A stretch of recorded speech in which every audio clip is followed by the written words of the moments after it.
Before I start, I should probably mention that Gary has been dreading this moment ever since I told him that I was saying a speech. I actually think he's been dreading it more than the best man's speech, so I apologise now. I know it's not normal for a bride to say a speech, but let's face it, I've never really been normal. But I had two reasons for saying a speech. Firstly, I grew up in a house where the females outnumbered the males, which was unfortunate for my dad. When I grew up, I had my dearest, lovely Granny Clark as a constant presence. And outliving all the males in our family, I am fortunate to have my great Aunt Phyllis, and of course, my nanny, Isabella McCallum, who is like the Don Corleone of our family and of Duntoker. Unfortunately, my nanny couldn't be here today, and her presence is absolutely missed. So with a family like mine, it was bizarre to let all the men do all the talking, basically. My second reason is because I have a lot of thanks to say as well, that some have been said, but I just felt like as if I had to put my wee bit in as well. So firstly, I would like to thank Gary's friends. For those who don't know, there is a lot of them, which is quite daunting for me, who can count her real friends on one hand and her imaginary friends on the other. So firstly, there is what I call the CMS lot, or the Clydebank Musical Society, for those who don't know. This includes Jamie, Alan, Neil, Gordon, Lindsay, extends to Diane, Craig, Pamela, Serena, and so many others, which have all been a big part of Gary's life, especially since Gary joined the CMS, I think about 25 years ago. It's how we met, and it's a group of friends that have also been a part of our relationship. The strange conversations after a Tuesday rehearsal, the board games, the movies, plus Jamie Fest of 2013, where Jamie tried to get me and Gary together, and where I fell in love with Gary's dance moves. So really what I'm saying is, this is all Jamie's fault. So after me and Gary started going out, I became aware that there were many more friends to come. Our second date, we went to see Gary's friend and flatmate at the time, Stephen, and his band, Have Mercy Las Vegas. Sorry, is it Eel's band? James? So we also saw in that band is his good friends, Ailey and Crispin. I was so nervous meeting more friends, and I have to admit, I was scared that I wasn't going to like the music and have to spend the rest of our relationship lying about it. Both of which I had nothing to worry about. The music, as always, was amazing, and I got to meet some of his closest friends, whom Gary always speaks highly of, and it's not hard to see why. It was daunting meeting all of his friends. I mean, for one thing, it was a struggle remembering every face to every name, which you can imagine making a wedding list was hard, especially when I tried to do it without Gary. It mostly consisted of wizard guy Eden, a ton of people in bands, a ton of people called Stephen. Mind you, it wasn't any easier with Gary in presence because he kept trying to add more and more people as each day went by. But thank you all for making me feel welcome. You even encouraged Gary to ask me out.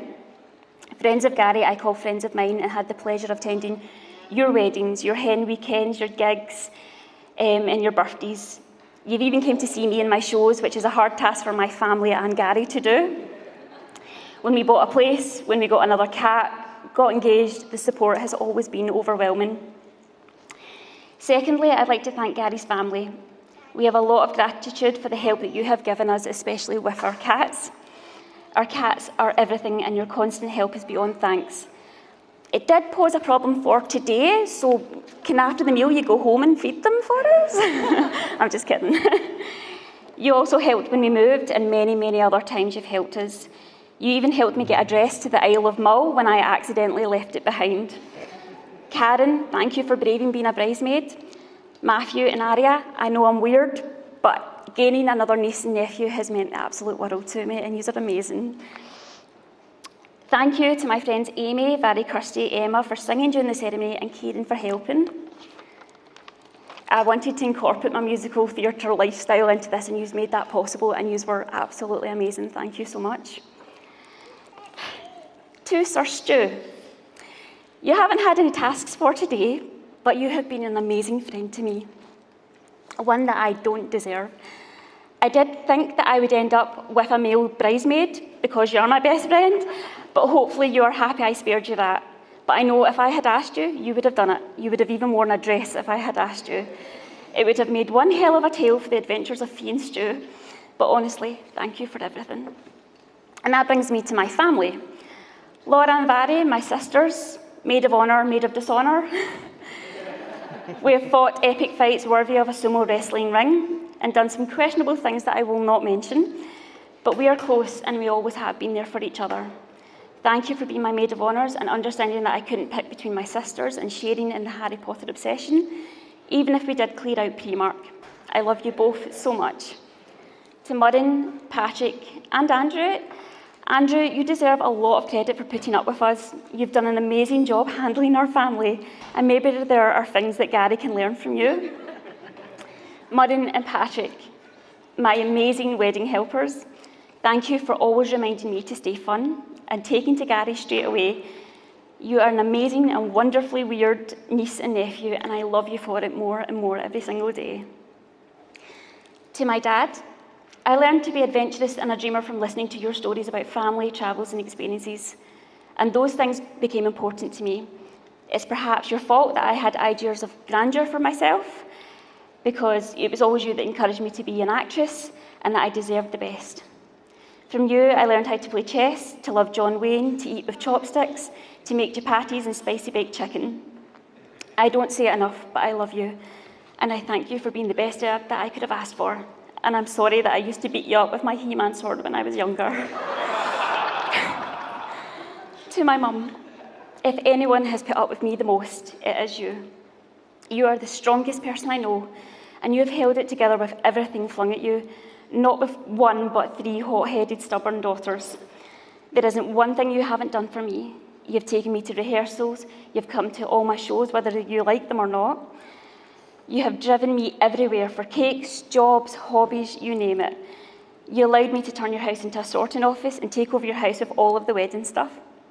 I love you more than words can say, and yes, I do owe you big time. And that brings me to Gary.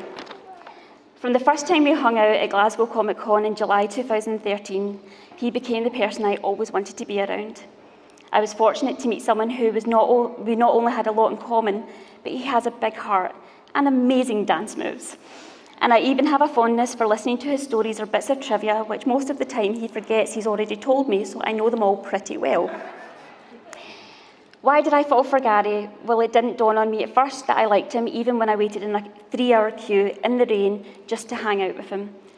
That moment came when someone else told me that I was just a silly dreamer, and Gary, being Gary, swooped in like the Doctor in his TARDIS, suggested that we go for a drive and go watch the stars. Some people try to tie you down, and others will let you fly, and that's what Gary is to me, the one who gave me the TARDIS. But even though we are both big geeks, we do have some differences. For one thing, I am crazy, full stop. And I have a tendency to paint rooms and move furniture in a blink of an eye, which, can't turn the page because of these nails. Which, unfortunately, Gary takes a long time to make a decision, which is the complete opposite to me. That's why I had this wedding organised in a couple of weeks, while Gary is still wondering what happened to the last 14 months. The most interesting thing for us, though, in planning this wedding is realising what others think of me and Gary based on your suggestions. Some thought it would be fancy dress or Disney themed. Some thought there would be a table full of extravagant cakes. Some asked if the cats would be involved. Some thought it would be turned into a musical at some point. And a couple even thought that it would be Game of Thrones themed.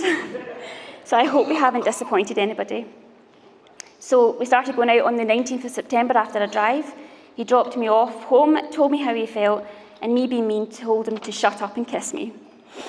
He didn't realise what he was getting into.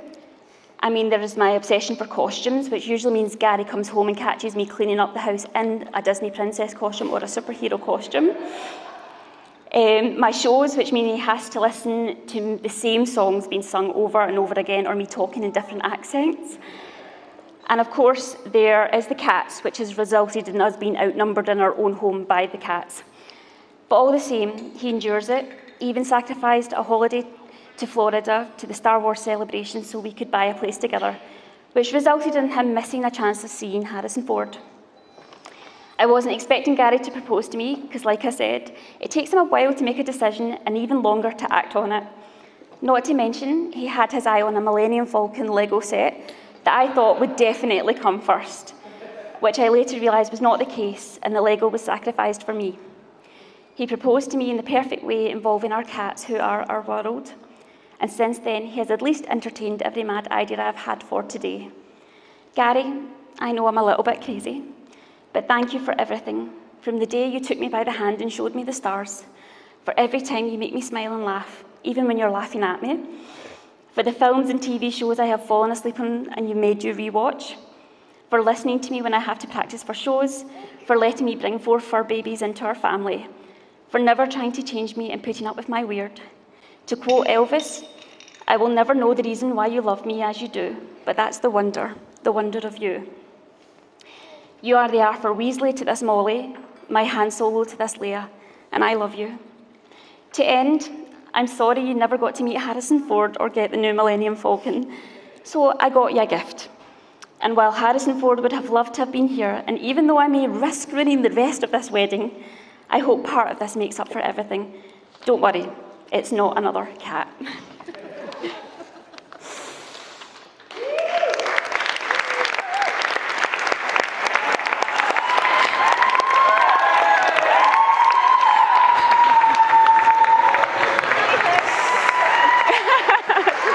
I don't know where you're putting it, though.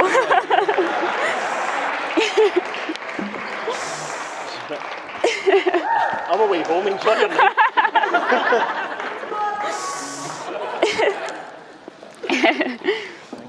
You're welcome. No, seriously, I'm away